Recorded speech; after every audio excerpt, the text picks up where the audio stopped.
Welcome to chemistry tactics. आज हम start करने वाले हैं इनऑर्गेनिक केमिस्ट्री का कोऑर्डिनेशन कंपाउंड्स वाला चैप्टर। ये वाला चैप्टर इतना इंपॉर्टेंट है कि इससे बहुत सारे क्वेश्चंस आते हैं आपकी इनऑर्गेनिक में। ऑर्गेनोमेटेलिक कंपाउंड्स और कोऑर्डिनेशन केमिस्ट्री ये दोनों ही इंपॉर्टेंट चैप्टर हैं, ठीक है। तो कोऑर्डिनेशन केमिस्ट्री से कई सारे टॉपिक से क्वेश्चंस आते हैं, तो हम वही टॉपिक यहाँ पर डिस्कस करने वाले हैं जहाँ से क्वेश्चंस रिपीट होते रहते हैं।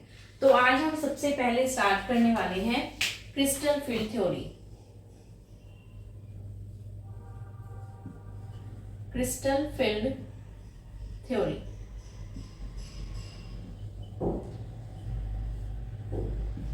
देखो, कोऑर्डिनेशन कंपाउंड्स क्या होते हैं वो तो पता है आपको क्या होते हैं। ट्रांजिशन मेटल्स होती है हमारी और उसमें हमारा कोई भी लिगेंड अप्रोच करता है, तो लिगेंड की और मेटल की बॉन्डिंग हो रही होती है, कोऑर्डिनेट बॉन्ड्स बने हुए होते हैं, उसी को हम कोऑर्डिनेशन कंपाउंड्स बोलते हैं। हमारे ये कॉम्प्लेक्स की फॉर्म में होते हैं। तो क्रिस्टल फील्ड थ्योरी क्या कहती है, सबसे पहले इसको देख लेते हैं। देखो, क्रिस्टल फील्ड थ्योरी ना ये कहती है कि जो हमारे मेटल और लिगेंड है ना, उनके बीच कोई बॉन्डिंग नहीं हो रही है, ना ही कोई हाइब्रिडाइजेशन हो रहा है। वहां पर सिर्फ एक फोर्स लग रही है, इलेक्ट्रोस्टैटिक फोर्स लग रही है, जिसकी वजह से मेटल जो है लिगेंड को अप्रोच कर रहे हैं या लिगेंड मेटल को अप्रोच कर रहे हैं, ठीक है। ये कहने का मतलब ये है कि M और मान लो यहाँ पे कोई भी लिगेंड है, तो इनके बीच जो है ना ये इलेक्ट्रोस्टैटिक फोर्सेस लग रही है, इलेक्ट्रोस्टैटिक फोर्सेस लग रही है। ये अट्रैक्शन की कोई फोर्स है और इसके अलावा कोई बॉन्डिंग नहीं है यहाँ पर, ठीक है। डायरेक्ट बॉन्डिंग नहीं हो रही है यहाँ पर, ना ही कोई ओवरलैपिंग हो रही है, ठीक है। तो ये चीज होती है कि सबसे पहली बात तो यही है इसमें कि इलेक्ट्रोस्टैटिक फोर्सेस होती हैं। दूसरी चीज, हमारी जो CFT होती है वो क्या करती है, ये हमारी ऑर्बिटल्स, जो मेटल के ऑर्बिटल्स हैं, उनकी डिजेनरेसी को ब्रेक करके डिस्क्राइब करती है। इसको पहले ना एक लाइन लिख लो, उसके बाद अच्छे से समझ आएगा।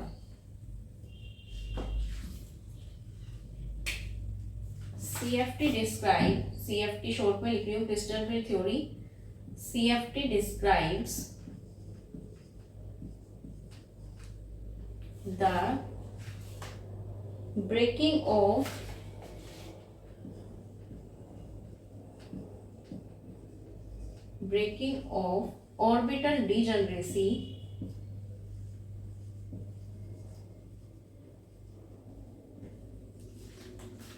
orbital degeneracy in transition metal complexes.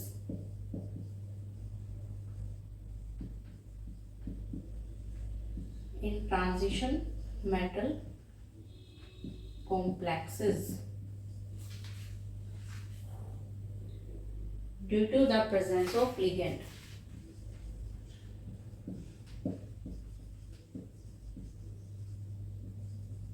Due to the presence of ligand. इस बात को अभी हम समझेंगे, पहले तो लिख लो कि ये क्या कह रहे हैं। जो हमारी लिगेंड है उसकी प्रेजेंस में ट्रांजिशन मेटल कॉम्प्लेक्स के जो ऑर्बिटल्स हैं वो उनकी डिजेनरेसी ब्रेक हो जाती है। इसको हम अभी समझते हैं कि ये क्या होता है। पहले ये लिख लो, पहला पॉइंट। दूसरा पॉइंट लिखो, according to CFT, according to CFT, metal and ligand interactions, metal and ligand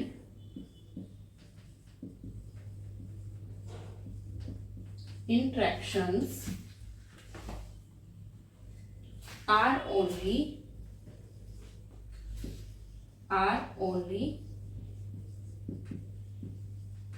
electrostatic in nature. Only electrostatic in nature. That is, या ये कह सकते हैं, that is, there is no covalent bond. There is no covalent bond or overlapping between metal and ligand, ठीक है। ये कह रहा है CFT के अकॉर्डिंग जो मेटल लिगेंड की इंट्रैक्शन है वो सिर्फ इलेक्ट्रोस्टैटिक होते हैं नेचर में, वहां पर बीच में कोई कोवलेंट बॉन्डिंग नहीं होती, कोई ओवरलैपिंग नहीं होती है, ठीक है। दूसरी चीज ये कह रहा है कि यहाँ पर ऑर्बिटल की डिजनरेसी ब्रेक हो जाती है मेटल वाले। तो उससे पहले हम इस वाले पॉइंट को समझते हैं। देखो, दो तरीके के इंटरेक्शन आपको देखने को मिलेंगे। इन्होंने कहा कि जो इंटरेक्शंस है ना वो सिर्फ इलेक्ट्रोस्टैटिक है। तो यहाँ पर ना दो टाइप के इंटरेक्शंस आप देखोगे, एक तो हमारा आयन आयन इंटरेक्शन होगा और एक होगा हमारा आयन डाइपोल इंटरेक्शन। अब यहाँ पर आयन आयन का इंटरेक्शन से मतलब है, मान लो कोई Mn+ है, कोई भी हमारी मेटल है, उसकी कोई भी ऑक्सीडेशन स्टेट है, तो इसके बीच जो है ना यहाँ पर लिगेंड जो है वो हमारा किस फॉर्म में है, माइनस आयन की फॉर्म में है। ठीक है, तो ये है हमारा आयन की फॉर्म में, इसको हम बोलते हैं पॉइंट चार्जेस। आयन की फॉर्म में है, इसको हम क्या कहते हैं, पॉइंट चार्जेस। फॉर एग्जाम्पल यहाँ F- हो सकता है, Cl- हो सकता है, Br- हो जाए, SCN- हो जाए, कोई भी आयन होना चाहिए यहाँ पर। ठीक है, तो मेटल और आयन के बीच में जो है, मेटल भी एक आयन की फॉर्म में है, पॉजिटिव कटायन है, ये हमारा अनायन है, तो यहाँ पर हमारे आयन आयन का इंटरेक्शन हो रहा है। तो जब आयन आयन का इंटरेक्शन होता है तो उसमें हमारे पॉइंट चार्जेस होते हैं, जो हमारे अनायन है उनको हम पॉइंट चार्जेस बोलते हैं, और इसको हम बोलते हैं आयन आयन इंटरेक्शन, इस टाइप को। ठीक है, जो आयन आयन इंटरेक्शन होता है, यहाँ पर एक और इम्पोर्टेंट बात है, जो एनर्जी होती है ना इसकी, energy of ion ion interaction, वो क्या होती है हमारी, डायरेक्टली प्रोपोर्शनल होती है, सॉरी इनवर्सली प्रोपोर्शनल होती है उसके बीच की रेडियस की, जो इसकी डिस्टेंस है बीच की। ठीक है, इसकी जो डिस्टेंस है उसके इनवर्सली प्रोपोर्शनल होती है एनर्जी। ठीक है ना। इसी तरीके से आयन डाइपोल की अगर हम बात करें तो इसमें क्या होता है, देखो Mn+ है कोई, इसके साथ में यहाँ पर जो है एक डाइपोल, डाइपोल से मतलब है कोई भी न्यूट्रल लिगेंड लगा हुआ है। ठीक है, इसका मतलब है कोई भी न्यूट्रल लिगेंड हमारा यहाँ पर लगा हो सकता है, जैसे कि H2O हो गया, NH3 हो गया, ये हमारे न्यूट्रल ही तो हैं दोनों। तो इस तरीके के जब हमारे लगे हुए होंगे मेटल के साथ, न्यूट्रल लिगेंड करेंगे इंटरेक्शन, तो वो हमारा कहलाता है पॉइंट डाइपोल।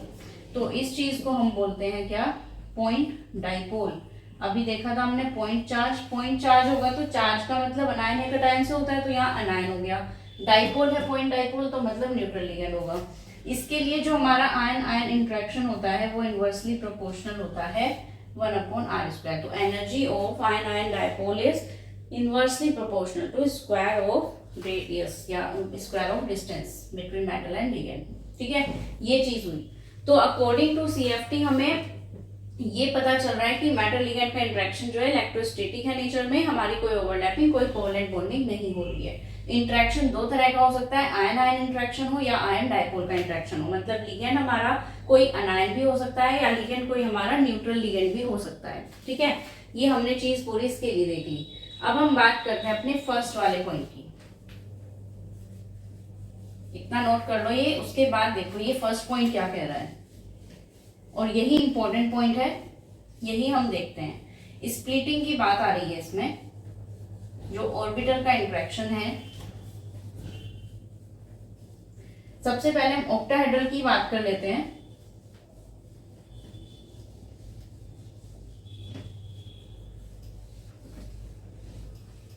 देखो, हमने यहाँ पर क्रिस्टल फील्ड थ्योरी जो पढ़ रहे हैं, सबसे पहले हम ऑक्टाहेड्रल की बात कर रहे हैं। ठीक है, ये चीज हम ऑक्टाहेड्रल के लिए पढ़ रहे हैं, क्योंकि दोनों केस में अलग अलग स्प्लिटिंग होती है ना, तो ये ऑक्टाहेड्रल की बात हो रही है। ठीक है, तो देखो सबसे पहले हमारा क्या होता है, एक मेटल है हमारी, एक ना हमारी मेटल है, कौन सी मेटल ले रहे हैं हम, ट्रांजिशन मेटल। ट्रांजिशन मेटल कौन सी होती है हमारी, डी ब्लॉक से होती है। ठीक है, डी ब्लॉक में कौन कौन से हमारे ऑर्बिटल्स बनते हैं,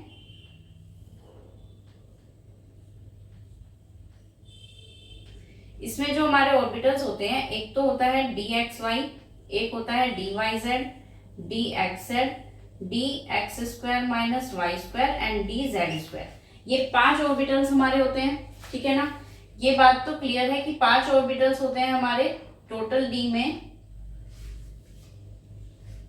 ठीक है ना, तो ये 5 ऑर्बिटल्स हमारे होते हैं टोटल। तो हमारे ना ये अभी तो जो मेटल है ये फ्री है बिल्कुल, अभी कोई लिगेंड यहाँ पर नहीं आया है, मेटल डी ब्लॉक की है, उसके ऑर्बिटल हमें सिंपल दिए हुए हैं कि ये है। लेकिन जैसे ही लिगेंड अप्रोच करेगा, यहाँ पे कहा है word in the presence of ligand, तो जैसे ही यहाँ पर लिगेंड आएगा तो क्या होगा वो हमें देखना है। तो मान लो कि हमारी एक मेटल है, ये मान लो मेटल है, इसके पास आने हैं लिगेंड, तो लिगेंड का तो कहीं से भी आ सकता है ना, ऐसा कोई रोल नहीं है कि एक ही डायरेक्शन उसकी फिक्स है कि इसी डायरेक्शन से आएगा, लिगेंड तो कहीं से भी अप्रोच कर सकता है, क्योंकि मेटल को हम एक स्फेरिकल अगर कंसीडर कर लें तो इसके चारों तरफ कहीं से भी आ सकता है स्फेरिकल फॉर्म में। तो यहाँ होता क्या है, देखो ये जो लिगेंड है हमारा, इसके पास भी कुछ इलेक्ट्रॉन्स होंगे, इस मेटल के पास भी कुछ इलेक्ट्रॉन्स हैं, तो इन इलेक्ट्रॉन्स का जैसे ये पास आएंगे तो यहाँ पर हो जाएगा electron electron repulsion, electron electron में हो जाएगा रिपल्शन। दूसरी चीज, ये तो पहली बात थी, ठीक है चलो हो गया रिपल्शन। दूसरी बात होगी कि हमारा जो है इसके पास भी एक न्यूक्लियस है, मेटल के पास भी और लिगेंड के पास भी एक न्यूक्लियस है, ठीक है। तो न्यूक्लियस पॉजिटिव चार्ज, तो अगर पॉजिटिव पॉजिटिव पास आएंगे तो भी रिपल्शन होगा। तो दूसरी चीज ये हो रही है कि यहाँ पर न्यूक्लियस न्यूक्लियस में रिपल्शन हो रहा है, ठीक है। तो यहाँ पर दो टाइप के रिपल्शन हमने देखे, एक तो इलेक्ट्रॉन इलेक्ट्रॉन के बीच हो रहा है और एक हमारा न्यूक्लियस न्यूक्लियस के बीच हो रहा है रिपल्शन, ठीक है। तो रिपल्शन से क्या होता है, अभी ये देखो रिपल्शन जो होता है ना हमारा, मान लो कि ये हमारा यहाँ पर न्यूक्लियस है, रिपल्शन से क्या होगा, दूर जाएगा यानी डिस्टेंस बढ़ेगी, डिस्टेंस इंक्रीज होगी, रिपल्शन से डिस्टेंस ही तो इंक्रीज होती है ना, रिपल्शन हो रहा है किसी भी चीज में, कोई पास आ रही है तो अट्रैक्शन हो रहा है, दूर जा रही है तो रिपल्शन हो रहा है, दूर जा रही है तो मतलब उसकी डिस्टेंस बढ़ रही है। डिस्टेंस बढ़ने का मतलब क्या है कि यहाँ से न्यूक्लियस से दूर चला जाएगा, ये जो डिस्टेंस बढ़ चुकी है तो मतलब ये वाला जो गैप होता है ये होता है एनर्जी गैप, तो इसका मतलब तो ये है कि एनर्जी भी बढ़ गई यहाँ पर हमारी, ठीक है। तो रिपल्शन से जो होती है ना, कुल मिलाकर हम ये कहना चाह रहे हैं दोनों रिपल्शन है, इसकी वजह से एनर्जी इंक्रीज हो जाती है, हम ये कहना चाह रहे हैं, ठीक है। तो दो रिपल्शन हमारे हुए, रिपल्शन की वजह से एनर्जी इंक्रीज होती है। तो जैसे ही हमारा लिगेंड आएगा, पहले तो फ्रीली हमारी कोई स्टेट है, यहाँ पर कहीं किसी एनर्जी पे ऑर्बिटल है, ठीक है, और यहाँ पर डीजनरेसी है, देखो ये चीज इंपॉर्टेंट है, यहाँ पर डीजनरेसी है, सबकी एनर्जी सेम है, सब एक ही रो में है, सबकी एनर्जी सेम है, कोई ऑर्बिटल ऊपर नीचे अभी नहीं है, तो यहाँ पर एनर्जी है सेम। लेकिन जैसे ही लिगेंड अप्रोच करता है तो क्या हो जाती है, डीजनरेसी ब्रेक हो जाती है। डीजनरेसी ब्रेक होने का मतलब है एनर्जी इंक्रीज हो जाती है। अब ये चीज यहाँ पर ध्यान रखो कि क्या हुआ है, यहाँ पर एनर्जी इंक्रीज। तो यहाँ पर जो हमारा ये वाला ऑर्बिटल है ये थोड़ा सा ऊपर पहुंच गया,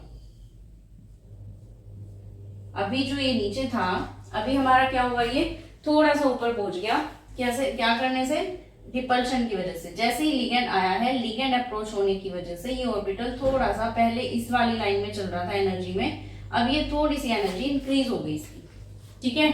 तो ये इंक्रीज एनर्जी में पहुंच चुका है। अब क्या होगा यहाँ पर, जैसे ही लिगेंड आएंगे एनर्जी हमारी इंक्रीज होगी, तो इसके बाद ना डीजनरेसी ब्रेक हो जाएगी। जैसे ही लिगेंड आया तो हमारी एनर्जी इंक्रीज हुई, तो ये डीजनरेसी जो है ना ब्रेक हो जाती है, ब्रेकिंग ऑफ ऑर्बिटल डीजनरेसी। अब ये कैसे डीजनरेट होती है, देखो ऐसे और ऐसे, इस तरीके से ब्रेक होती है। तो हमारी जो ये एनर्जी है कुछ इस टाइप से ब्रेक हो जाती है, ठीक है। तो यहाँ पे जो हमारे ऑर्बिटल्स थे 5, जो ये ऑर्बिटल्स थे, सॉरी ऑक्टाहेड्रल की बात कर रहे हैं ना, ऑक्टाहेड्रल की बात कर रहे हैं, तो उसमें ऐसा होता है। अब ऐसा क्यों होता है ये भी देखेंगे हम। तो सबसे पहले तो ये देख लो कि ऑक्टाहेड्रल का केस था, तो ऑक्टाहेड्रल के लिए इसकी डीजनरेसी जो है वो इस तरीके से ब्रेक हो जाएगी। ये हमारे dx² - y² है, dz² ऑर्बिटल, और ये है हमारे dxy dyz dxz, ठीक है। ये इस तरीके से ब्रेक हुआ। अब जो ये ब्रेकिंग हुई है, इसके बीच में जो होती है एक लाइन, इसके ऊपर की जो एनर्जी होती है और इसके जो नीचे की एनर्जी होती है, उनका जो डिफरेंस है, ये एनर्जी का डिफरेंस, ये कितना होता है यहाँ पर 0.6, और यहाँ पर जो डिफरेंस है वो होता है 0.4। ठीक है, तो ये जो एनर्जी डिफरेंस आया है ना हमारा दोनों का, energy difference, crystal field splitting energy इसको हम बोलते हैं, क्रिस्टल फील्ड स्प्लिटिंग एनर्जी।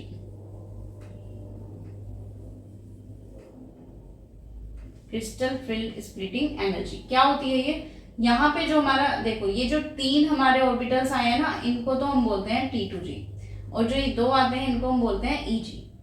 तो यहाँ पे जो हमारे EG और T2G के बीच में डिफरेंस होता है, इसी एनर्जी गैप को हम बोलते हैं डेल्टा नॉट या डेल्टा O। ठीक है, तो ये होती है हमारी crystal field splitting energy delta O। ठीक है, ये क्या होती है हमारी डेल्टा O, डिस्टेंस या एनर्जी गैप बिटवीन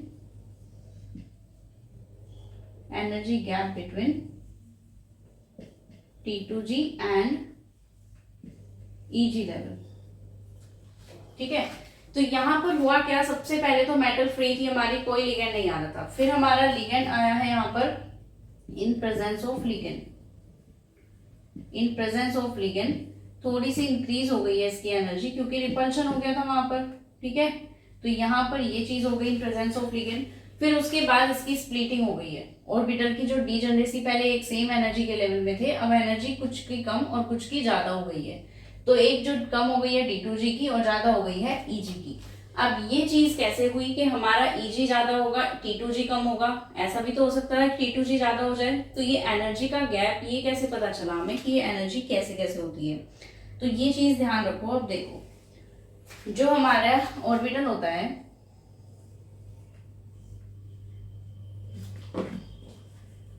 दोबारा बनाते हैं यहाँ पे, देखो जो हमारे ऑर्बिटल्स होते हैं, आप जानते हो कि ये जो ऑर्बिटल्स हैं ये किसके शेप के होते हैं हमारे?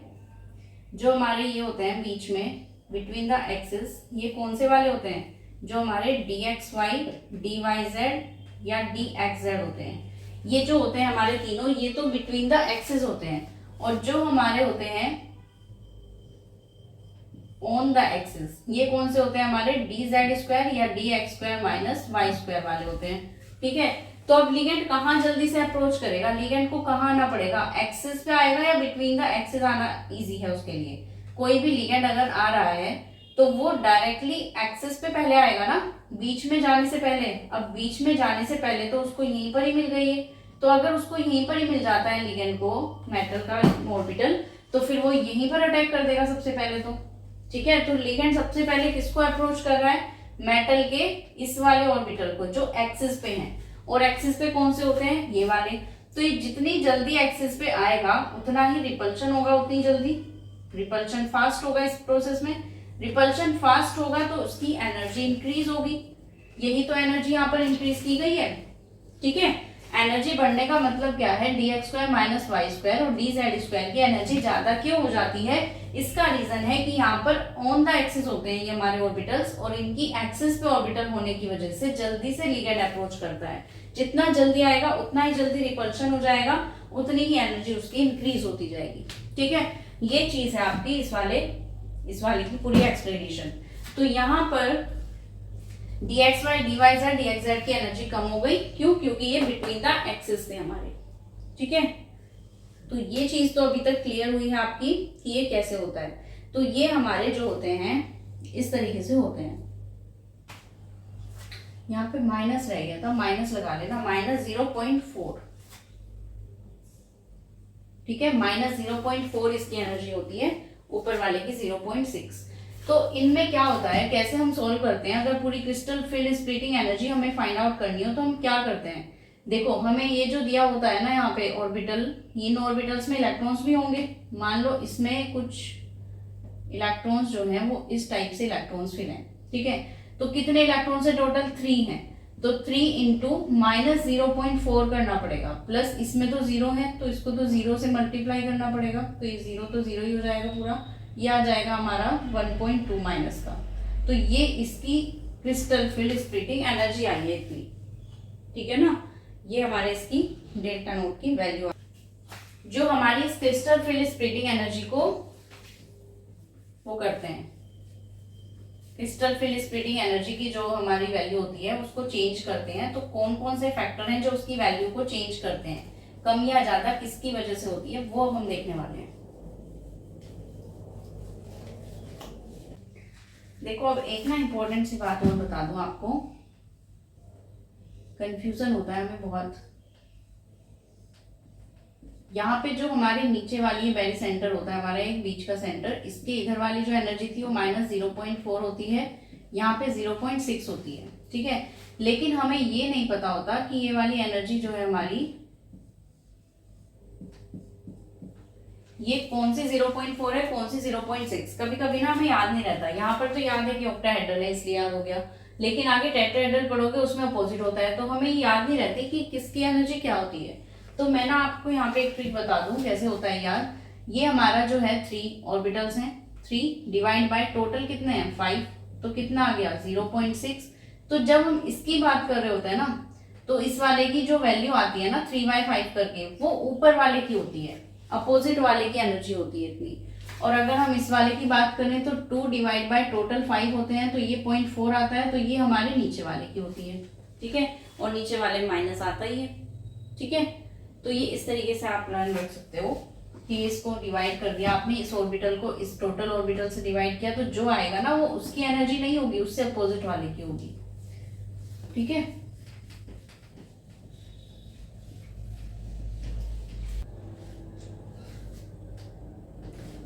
अब यहाँ पे हम लिखते हैं factors which affects delta naught, यानी क्रिस्टल फील्ड स्प्लिटिंग एनर्जी को जो हमारे अफेक्ट करते हैं वो कौन कौन से फैक्टर होते हैं, अब हमें ये देखना है। तो सबसे पहले तो बात कर लेते हैं नेचर ऑफ लिगेंड की। नेचर ऑफ लिगेंड की बात कर लेते हैं सबसे पहले। तो इसमें क्या होता है हमारा, देखो एक होता है स्ट्रॉन्ग फील्ड लिगेंड, एक होता है हमारा वीक फील्ड लिगेंड, एक होता है हमारा वीक फील्ड लिगेंड। तो जो स्ट्रॉन्ग फील्ड लिगेंड होता है ना, वो क्या कराता है हमारा, पेयरिंग कराता है, और वीक फील्ड लिगेंड हमारी इसमें कोई पेयरिंग नहीं होती है। स्ट्रॉन्ग फील्ड लिगेंड पेयरिंग कैसे करा देता है इलेक्ट्रॉन्स की, क्योंकि इसमें जो होता है ना डेल्टा नोट गैप ज्यादा होता है, एनर्जी गैप। तो स्ट्रॉन्ग फील्ड लिगेंड के केस में हम क्या कह सकते हैं, strong field ligands have high splitting energy,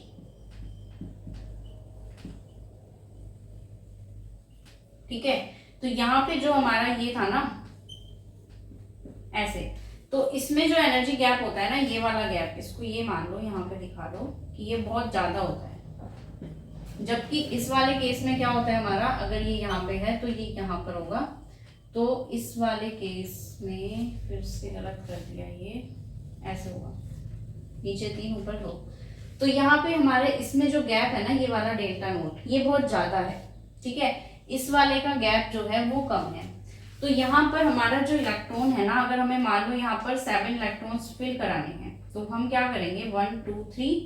अब हम यहाँ पर नहीं जा सकते, हम यहाँ पर जा ही नहीं सकते, मान लो 5 इलेक्ट्रॉन फिल कराने हैं हमें, तो हम क्या करने वाले हैं यहाँ पर 1 2 3, क्योंकि सारे डीजनरेट थे हमारे, तो अब डीजनरेट तो नहीं रह गए हैं, लेकिन हम पहले यहाँ पर यही करते हैं कि पहले इसको फिल करके फिर इसको फिल करते हैं। बट यहाँ पर गैप इतना ज्यादा है, हाई गैप हो गया है, तो यहाँ पर पॉसिबिलिटी नहीं है कि इलेक्ट्रॉन्स यहाँ पर फिल हो जाएं, तो इसलिए क्या होगा, इलेक्ट्रॉन्स यहीं पर फिल होंगे। तो यही तो पेयरिंग हो गई है। तो पेयरिंग का मतलब यही तो हुआ है कि पेयरिंग क्यों हुई है, क्योंकि एनर्जी गैप ज्यादा हो गया है, तो ये वहां पर जा नहीं सकता है, तो इसलिए यहाँ पर होता है। इस केस में 5 इलेक्ट्रॉन्स फिल करने हो तो पहले हम इसको और फिर इसको भी फिल कर देंगे, ठीक है। तो ये इस तरीके से होता है। तो इसलिए स्ट्रॉन्ग फील्ड लिगेंड के केस में है हाई स्प्लिटिंग एनर्जी, और अगर इसकी बात करें तो weak field ligand have low splitting energy, ठीक है। इसमें होती है लो स्प्लिटिंग एनर्जी, ठीक है। अब यहाँ पर ना एक बहुत इंपॉर्टेंट सी सीरीज हम पढ़ने वाले हैं, स्ट्रॉन्ग फील्ड लिगेंड कौन से होते हैं, वीक फील्ड लिगेंड कौन से होते हैं। अगर हमें यही नहीं पता है कि स्ट्रॉन्ग कौन सा वीक कौन सा, तो फिर कैसे एनर्जी बताएंगे, कैसे हम पेयरिंग कराएंगे, कैसे हमें पता चलेगा कि कहाँ पेयरिंग करानी है कहाँ नहीं करानी है।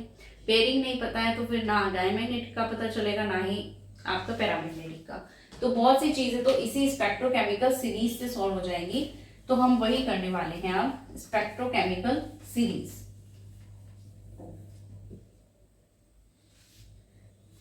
फैक्टर्स इफेक्टिंग में पहले लिगेंड था, लिगेंड दो तरह के थे, स्ट्रॉन्ग और वीक फील्ड लिगेंड। उन्हीं को एक्सप्लेन करने के लिए स्पेक्ट्रोकेमिकल सीरीज आती है, स्पेक्ट्रोकेमिकल सीरीज। ठीक है,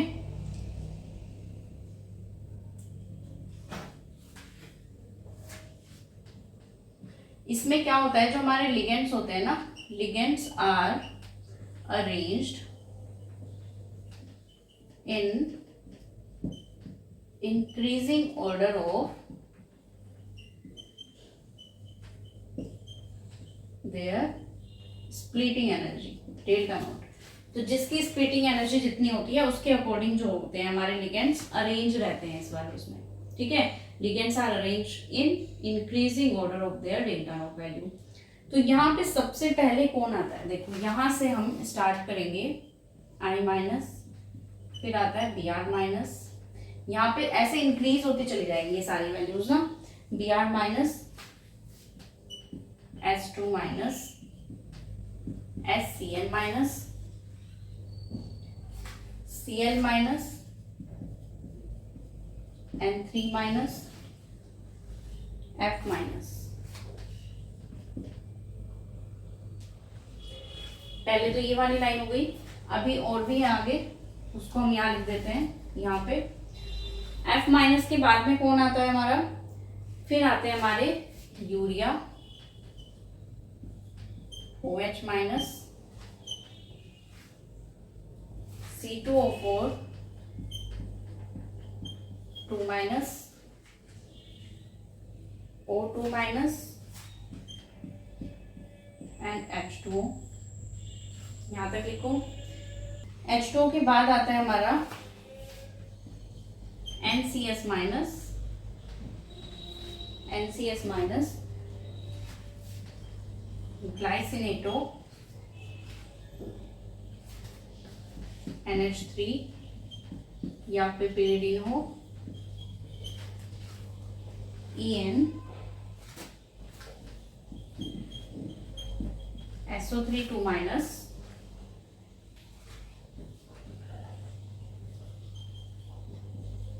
बाइपेरिडीन, फिनेंथ्रोलीन, NO2 माइनस,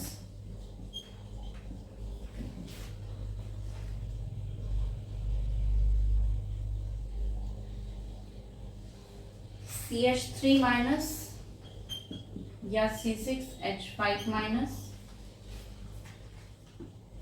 PR3 और लास्ट में आते हैं हमारे Cn minus, CO and NO। ये होता है। देखने में तो ये इतनी बड़ी सीरीज लग रही है, समझ नहीं आएगा कि ये कैसे लर्न करें हम, कि कौन सा पहले कौन सा बाद में, लेकिन लर्न करना जरूरी है। ये सारे हमें लर्न करने आने चाहिए। तो देखो H2 जो है मिडल का है, इधर के जितने भी हमारे दिए हुए हैं ना, ये सारे वीक फील्ड लिगेंड है, वीक फील्ड लिगेंड। ये जितने भी हमारे स्टार्टिंग से यहाँ तक दिए हुए हैं वीक फील्ड लिगेंड है। इधर की साइड जितने भी हैं ये सारे हमारे क्या हैं, स्ट्रॉन्ग फील्ड लिगेंड। अब आपको ना ये चीज याद रखनी है कि कौन से वीक फील्ड कौन से स्ट्रॉन्ग फील्ड, तो आपको ये लाइन से याद होनी चाहिए पूरी की पूरी। अब पूरी सीरीज याद करना तो बहुत ही मतलब इम्पॉसिबल सा काम है, कैसे याद रखोगे आप इसको। भी हमारे H2 से इधर वाले सारे स्ट्रॉन्ग फील्ड लिगेंड है, इधर सारे वीक फील्ड लिगेंड है, तो इनमें से कोई भी अगर हुआ हमारे मेटल के साथ में लिगेंड, तो दैट मीन्स कि वहां पर हमारा पेयरिंग करानी पड़ेगी हमें, तो वहां पर तो पेयरिंग होगी। इनका एनर्जी गैप बहुत ज्यादा होता है। ठीक है, कई सारे क्वेश्चन डायरेक्टली यहीं से आ जाते हैं इसी वाली सीरीज से, तो इसलिए सीरीज याद करनी बहुत इंपॉर्टेंट है।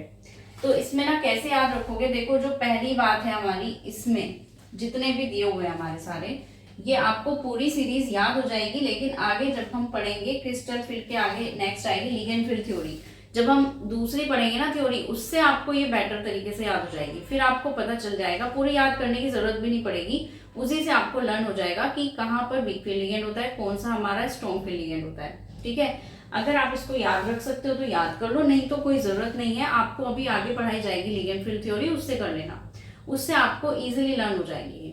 ठीक है, चल तो ये तो हो गई हमारी पूरी स्पेक्ट्रोकेमिकल सीरीज। इसके अकॉर्डिंग हमें पता चल गया कि स्ट्रॉन्ग और वीक फील्ड कौन से होते हैं, ये चीज हो गई। ठीक है,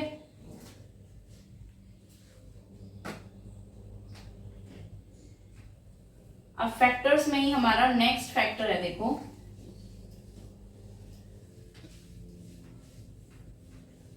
अभी तो हमने नेचर ऑफ लिगेंड देखी थी, क्या थी, अब हम देखने वाले हैं nature of metal ion. Second है नेचर ऑफ मेटल आयन। अब मेटल आयन हमारा कौन कौन से टाइप का हो सकता है, कैसे उसमें चेंज करेगी हमारी स्प्लिटिंग एनर्जी, वो देखते हैं। लिखो इसमें, higher the charge on metal, higher the charge on metal, high will be its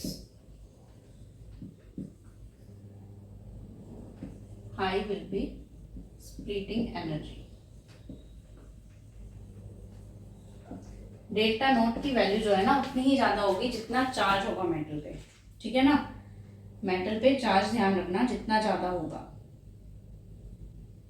तो यहाँ पे हमें पता चल गया कि ये इंपॉर्टेंट पॉइंट थे आपके फैक्टर्स वाले। तो इसमें स्पेक्ट्रोकेमिकल वाला पार्ट बहुत इंपॉर्टेंट था कि उसमें हमारा क्या होता है, जो हमारा स्ट्रॉन्ग फील्ड लिगेंड होता है उसके बीच में एनर्जी गैप जो होता है बहुत ज्यादा होता है, जिस वजह से वो पेयरिंग कराते हैं। पेयरिंग करा देंगे तो फिर वो डायमैग्नेटिक बन जाएंगे, और जो पेयरिंग नहीं करा रहे हैं उसमें पैरामैग्नेटिक रहेंगे। ठीक है, ये बात तो हो गई क्लियर। अब हम ना यहाँ पर क्या करने वाले हैं, देखो कभी कभी ये भी आ जाता है एग्जाम में कि आपका जो अभी आपने बनाया ना स्प्लिटिंग की, कैसे की आपने स्प्लिटिंग, अभी यहां पर एक ऑर्बिटल, दो तो यहां पर आ गए, तीन यहां पर आ गए। ठीक है, तो ये हमारे पता है ये कौन से हैं, D X Y, D Y Z, D X Z वाले, और ये हमारे D X square minus Y square और डी जेड स्क्वायर वाले हैं। ठीक है, अब मान लो कि हमारी कोई D2 कॉन्फ़िगरेशन है, तो हमें D2 फिल करनी है। कैसे फिल करोगे आप, ये होता है T2G और ये होता है EG। ठीक है, अब हमें D2 फिल करना है, तो कहाँ फिल होगा, सबसे पहले इस वाले में ही तो फिल होंगे ना दोनों। तो यहाँ पर जो आपका T2G है उसमें 2 इलेक्ट्रॉन्स हैं, EG में 0 है, EG में कोई इलेक्ट्रॉन अभी तक फिल नहीं हुआ है। तो इसलिए इसका जो कॉन्फ़िगरेशन है ये हमारे क्रिस्टल फील्ड थ्योरी के अकॉर्डिंग ऑक्टाहेड्रल कॉम्प्लेक्सेस का इलेक्ट्रॉनिक कॉन्फ़िगरेशन होता है। ठीक है, तो ये हमारा इस तरीके से हो गया। मान लो D5 फिल करना है हमें, तो D5 कैसे होगा, 3 यहाँ पर, 2 यहाँ पर, तो अब ये इसका क्या कॉन्फ़िगरेशन हो जाएगा, T2G 3 और EG में 2 हो गए। ठीक है, इसी तरीके से कुछ भी दिया हो आप वो कर लोगे आराम से। लेकिन कहाँ प्रॉब्लम आएगी, जब आपको दिया हो कि हमारा स्ट्रॉन्ग फील्ड लिगेंड है, अगर यहाँ पर मेंशन कर दिया जाए कि स्ट्रॉन्ग फील्ड लिगेंड की बात हो रही है, अब फिल करके दिखाओ D5 को, तो अब चेंज हो जाएगा ना D5 वाला। अब यहाँ ऊपर तक नहीं पहुंच पाएंगे इलेक्ट्रॉन्स क्योंकि एनर्जी गैप बहुत ज्यादा हो गया है, तो ये यहाँ पर फिल हो जाएंगे। तो अब T2G में हमारे टोटल कितने इलेक्ट्रॉन्स हो गए फिल, 5, और EG में है 0। ठीक है, तो ये हमारा होता है केस स्ट्रॉन्ग फील्ड का। ठीक है ना, तो ये इस तरीके से आपको पता होना चाहिए। अगर आपको स्प्लिटिंग पता है, एनर्जी पता है कौन सी किसकी ज्यादा किसकी कम, तो फिर आप इजीली इलेक्ट्रॉनिक कॉन्फ़िगरेशन निकाल सकते हो इनका। ठीक है ना,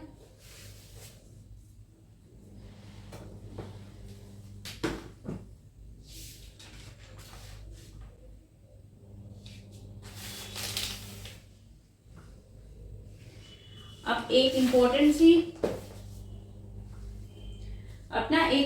सी चीज देखते हैं हम। अभी तो आपने स्प्लिटिंग एनर्जी देखी, अब हम देखने वाले हैं क्रिस्टल फील्ड स्टेबलाइजेशन एनर्जी। बात ऑक्टाहेड्रल की हो रही है।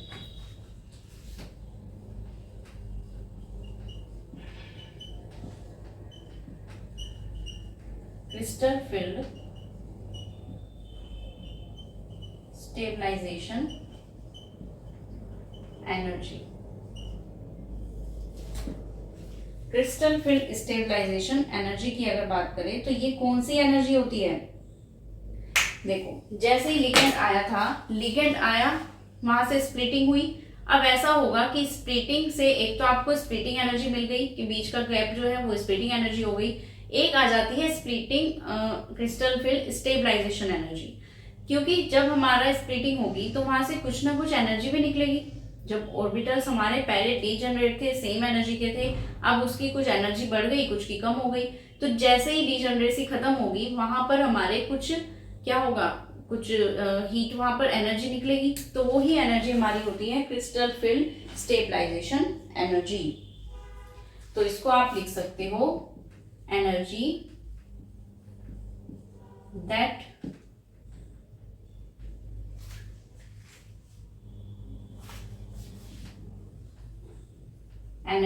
released during splitting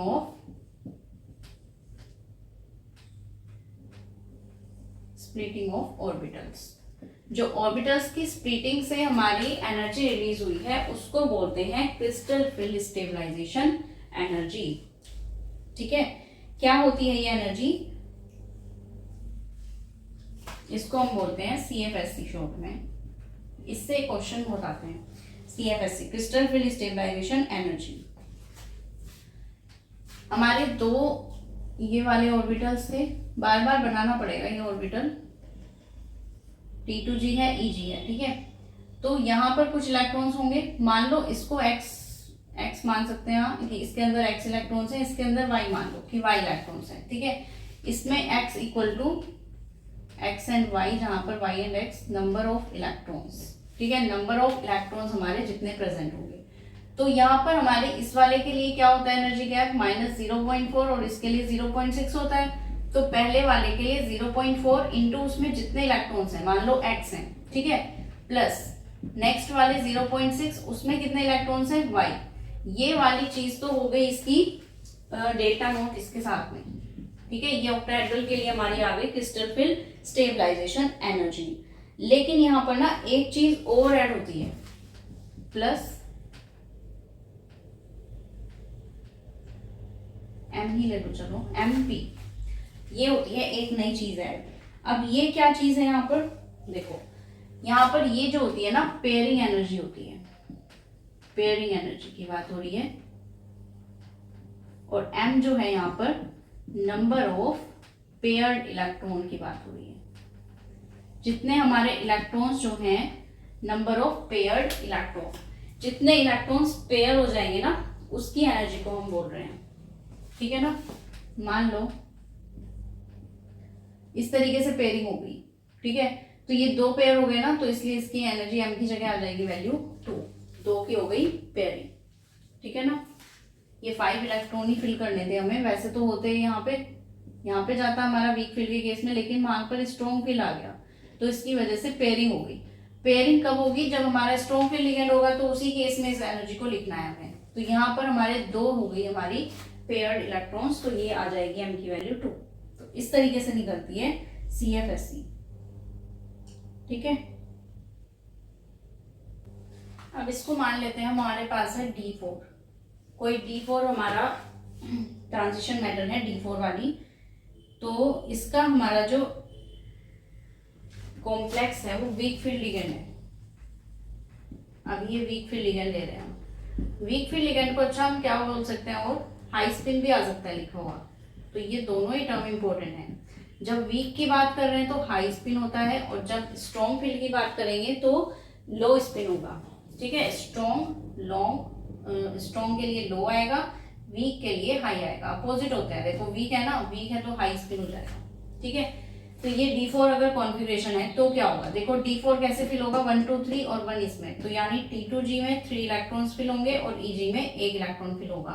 तो इसकी अगर हमें CFSC फाइंड आउट करनी हो तो हम कैसे करेंगे? -0.4 इंटू 3 प्लस 0.6 इंटू 1 प्लस जो आपकी पेयरिंग एनर्जी है, ये तो कुछ भी नहीं है, यहाँ पे पेयर तो कुछ भी नहीं हो रहा था, तो ये तो जीरो हो गई, तो इसको आप जीरो लिख सकते हो, जीरो लिखो ना लिखो एक ही बात है।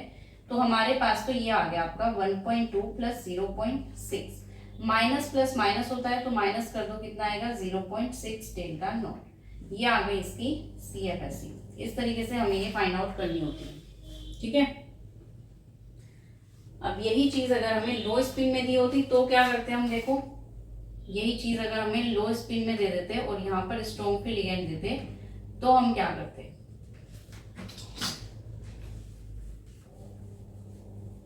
अब थोड़ा सा चेंज आता है इसमें, क्या चेंज आता, ये इलेक्ट्रॉन जो 4 वाला हमारा ऊपर गया था ना, ये अब ऊपर नहीं जाके यहीं पे पेयर हो जाएगा, ये कुछ इस टाइप से बन जाएगा। तो अब हमारा T2G में 4 हो गए, EG में 0 रह गए, ठीक है ना। तो हमारा यहाँ पर CFSE क्या आएगी, minus 0.4 into 4 plus 0। Pairing energy कितनी हुई, 1, यहाँ पर 1 पेयरिंग एनर्जी भी है ना इस बार, तो ये M की वैल्यू इस बार 1 हो गई क्योंकि एक इलेक्ट्रॉन पेयर हो गया हमारा, ठीक है। तो यहाँ पर इस बार पेयरिंग एनर्जी को भी हम ऐड करेंगे, तो पेयरिंग एनर्जी हमारी 1 हो गई, और यहाँ पर P का मतलब कोई भी पेयरिंग एनर्जी की वैल्यू हमें गिवन होगी एग्जाम में ना, ठीक है। पेयरिंग एनर्जी इतनी है वो दी होगी, बट इलेक्ट्रॉन कितने पेयर हो रहे हैं, 1 हो रहे हैं, तो ये आ जाएगा हमारा 1.6 प्लस 1 P, खाली P लिख दो इसको, तो ये आ गई आपकी CFSE minus 1.6 delta naught plus P। ये डेल्टा नोट लगाना मत भूलना है, ये हमारी स्प्लिटिंग एनर्जी है, ठीक है, ये number of electron splitting energy. तो ये पूरा हमारा हो गया क्या, क्रिस्टल फील्ड स्टेबलाइजेशन एनर्जी के बारे में क्वेश्चन आते हैं। तो आपको क्या करना है, प्रैक्टिस करनी है घर पे, D1 से लेके D10 तक के जो भी होते हैं आपके D1 टू D10, उन सब के आपको वीक फील्ड के केस में भी, स्ट्रॉन्ग फील्ड के केस में भी आपको इलेक्ट्रॉनिक कॉन्फ़िगरेशन लिखने हैं इस फॉर्म में, और फिर उनकी CFSE फाइंड आउट करनी है। ये आप प्रैक्टिस करना अपने आप, इससे आपको बहुत प्रैक्टिस हो जाएगी, ठीक है।